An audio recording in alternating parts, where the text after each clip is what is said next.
जय जय श्री शनिदेव भक्तन हितकारी, सूरज के पुत्र प्रभु छाया महतारी।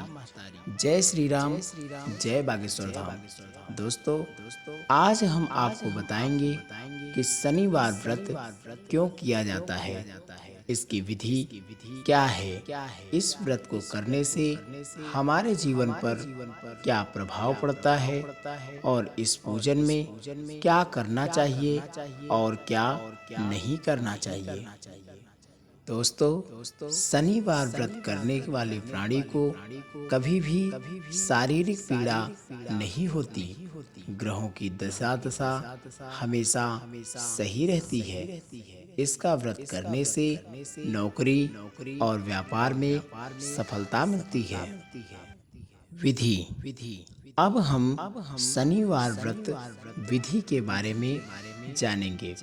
मित्रों, शनिवार के दिन सुबह जल्दी सोकर उठें, स्नान करें तथा काला वस्त्र धारण करें और अब एक लोटा जल लें और उसमें काली उड़द, सरसों का तेल, काली तिल और काला या नीला फूल पीपल के वृक्ष में अर्पित करें।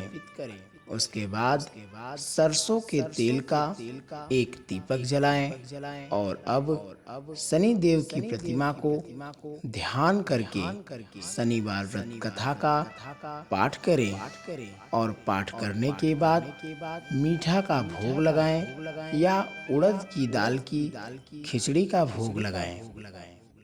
तो भक्तों, आइए सुनते हैं शनिवार व्रत कथा। एक बार प्रेम से बोलिए, शनिदेव महाराज की जय। दोस्तों, एक गांव में एक गरीब किसान रहता था। वह प्रतिदिन अपने परिवार वालों के साथ खेतों में काम करता और अपनी जिंदगी उसी गरीबी में काट रहा था। एक दिन किसान अपनी बड़ी बहू को घर में खाना बनाने के लिए छोड़ा। बाकी सब लोग खेतों में काम करने चले गए। उस दिन शनिवार था। शनिदेव एक साधु का रूप धारण करके आए और उस किसान के दरवाजे पर पहुंच गए। साधु ने बोला, कोई है? हमें थोड़ा सरसों का तेल दे दो, नहाने के लिए गर्म पानी दे दो और आपके घर में जो भी भोजन पका हो वह हमें खाने के लिए दे दो। इतना सुनकर उस किसान की बहू घर से बाहर निकली और बोली कि हे साधु महाराज, हमारे पास आपको देने के लिए कुछ भी नहीं है, हम गरीब लोग हैं। तब साधु महाराज उनके दरवाजे से उठकर चले गए और उन्होंने कहा कि अब ऐसा ही होगा। उसी दिन के बाद से उस किसान के घर में लोग खाने के लिए तरसने लगे। अब बेचारा किसान बहुत परेशान हो गया। अगली बार जब फिर से शनिवार आया, तब किसान ने अपनी छोटी बहू को घर में खाना बनाने के लिए रखा।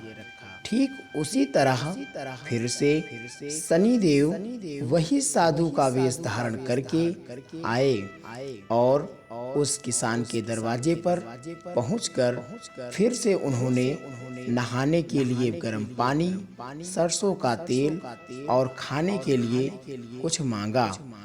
इतने में छोटी बहू घर से बाहर निकली और साधु को देखकर बोली कि हे साधु महाराज, मेरे घर में कोई नहीं है, सब लोग खेतों में काम करने के लिए गए हैं और हमें घर में सबके लिए खाना बनाने के लिए रोका गया है। और मैं सबके लिए खाना बना चुकी हूँ।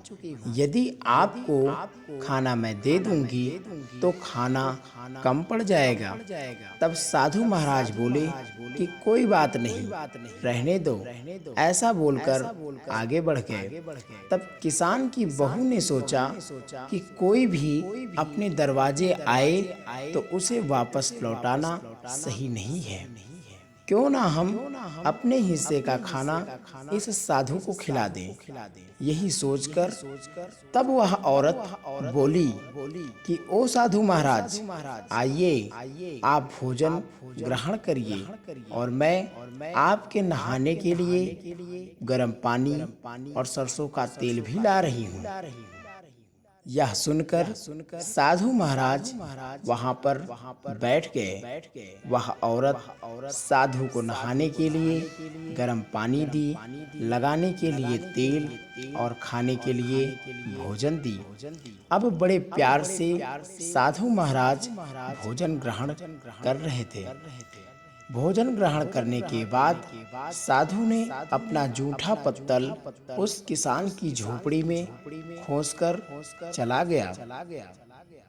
अब वह किसान अपने परिवार वालों के साथ खेतों में काम करने के बाद वापस घर आया। घर आकर देखा कि आज पहले से ज्यादा चहल पहल है।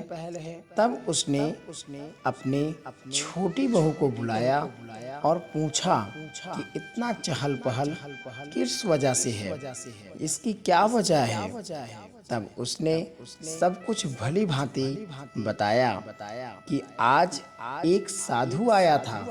उसने नहाने के लिए गर्म पानी, सरसों का तेल और कुछ खाने के लिए मांगा तो मैंने दे दिया। और जब से वह साधु खाना खाकर गया है, तब से घर में बढ़ोतरी ही हो रही है। तब किसान के घर वाले बहुत खुश हुए और ढूंढते ढूंढते उन्हें उस साधु का जूठन पत्तल मिला, जिसमें सोना, चांदी, हीरा, जवाहरात आदि कई प्रकार के रत्न मिले। किसान यह देखकर तुरंत समझ गया कि वह कोई मामूली साधु नहीं बल्कि शनिदेव हैं और यह सब उन्हीं की कृपा से है। उस दिन से किसान सपरिवार के साथ शनिदेव का पूरे श्रद्धा से पूजन करने लगा और देखते ही देखते उसकी सारी गरीबी दूर हो गई। प्रेम से बोलिए शनिदेव महाराज की जय।